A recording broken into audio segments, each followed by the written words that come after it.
Moi boas a todos e a todas, estamos aquí nun novo vídeo da terceira edición do programa Girl STEM, Derrubando Estereotipos, que pretende ofrecer varios encontros con mulleres referentes no ámbito tecnolóxico e científico para despertar un pouco vocacións entre a rapazada, vocacións STEM, especialmente entre as nenas, que sabemos que teñen un poquinho máis de reticencia a entrar neste mundo. Así que neste marco que nos ofrece a Axencia para a Modernización Tecnolóxica de Galicia e a Asociación Galega de Empresas de Software Libre, colaboración coa Xunta de Galicia, temos o gran placer hoxe de ter como nosa entrevistada a Rocío Teresa Martínez Núñez, que é investigadora principal do King's College de Londres e profesora na universidade. Temos moito que preguntar e ademais penso que hoxe xustamente teño o pé perfecto para que nos conte un pouco a que se dedica, porque creo que os catarros comuns, os rinovirus, este aparatiño que vemos moito na nosa sociedade actualmente, que é para persoas asmáticas, ten moito que ver co seu traballo, non é así, Rocío? Contanos un pouco a que te dedicas actualmente no King's College. Pues muchas gracias, lo primero, estoy encantada de estar aquí. Y bueno, pues a lo que yo me dedico en King's College es a investigar mecanismos de asma y mecanismos con la intención de poder mejorar la vida de los pacientes, entender por qué la gente tiene asma y sobre todo una de las cosas a las que nos dedicamos en mi laboratorio es a entender por qué las personas con asma cuando se cogen un catarro no pueden soltarlo. Y es algo que estamos investigando ahora mismo, intentando descubrir nuevos factores con la intención de mejorar la vida de personas con asma. Vemos que nos últimos anos está emerxendo moito o tema do software libre, a formación con código aberto, etc. Cal é a importancia que ti lle das a este outro pilar necesario para... Que importancia ten en unha carreira de ciencia? Súper esencial a día de hoy. Pero he de decir que yo era una de esas personas. Del ordenador ni tocarlo, me desespero, lo quiero tirar por la ventana, no funciona. Y al final esto es un ordenador. Entonces, si estamos todos acostumbrados a usar el móvil absolutamente para todo.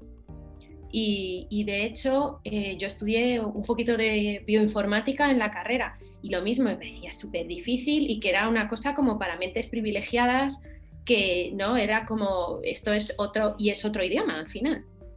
Y bueno, por temas de investigación, a día de hoy todo lo que se hace en investigación, bueno, casi todos los campos abarcan lo que llamamos Big Data, que es, tenemos tantísimos datos y ahora es todo datos, tantísimos datos de lo que sea.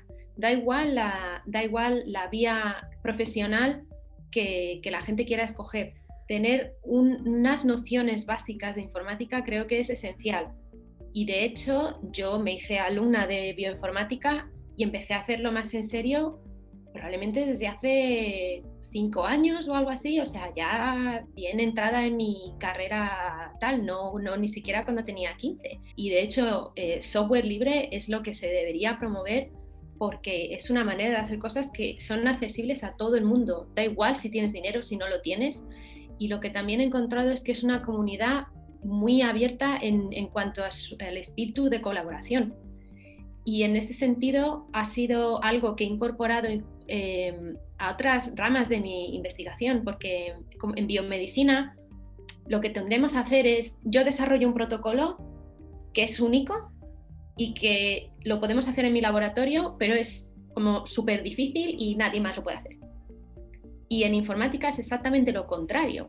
En bioinformática es, yo desarrollo algo, quiero que todo el mundo lo use, porque es una manera de validarlo y es una manera de ayudar a las personas. Y creo que tenemos mucho que aprender de ese campo en ese sentido. Y el software libre lidera este tipo de pensamiento.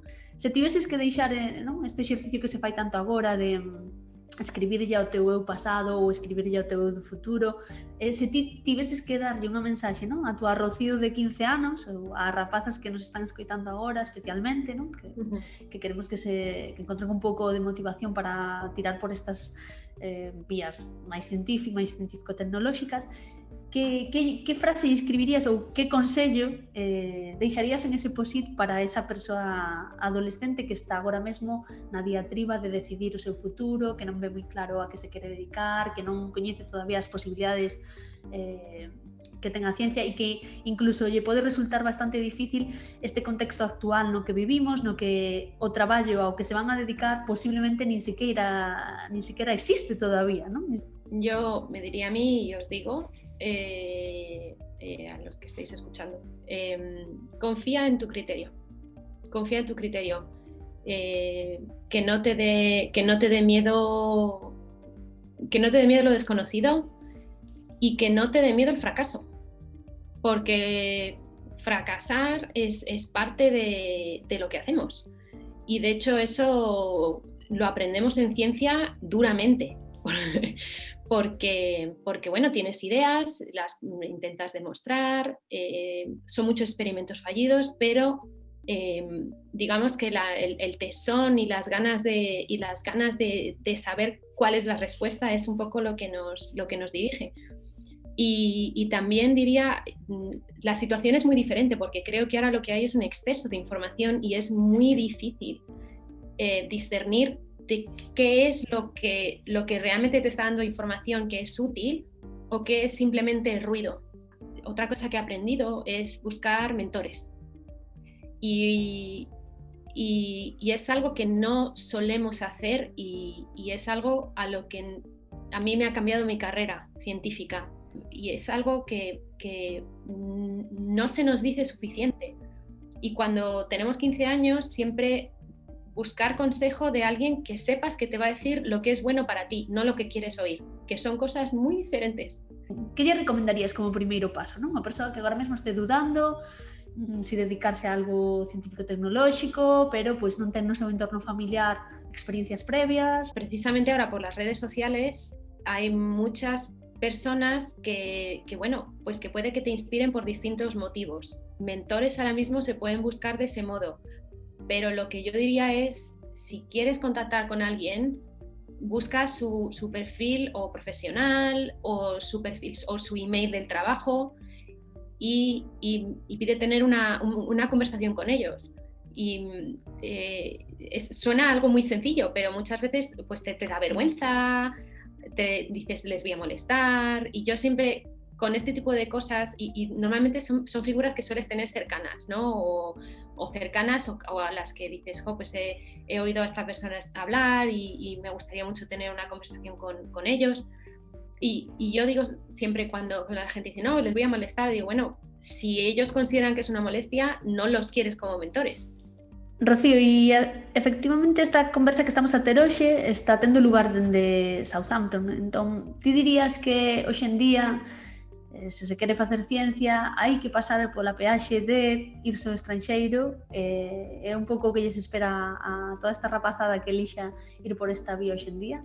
Me encantaría poder decir que no se necesita, pero a día de hoy es algo que se considera muchísimo, pero también es algo que yo considero que ha enriquecido muchísimo lo que hago. El haber salido del extranjero a mí me ha permitido aprender cosas nuevas y eso es y en el fondo eso es lo que se valora en los trabajos y en lo que haces, la capacidad que tienes de lo que vas a llevar al sitio, lo que traes contigo en la mochila, digamos. Sí que es bueno cambiar de sitio y ir a distintos sitios porque te enriquecen. No enriquecen solamente tu currículum, también te enriquecen aquí.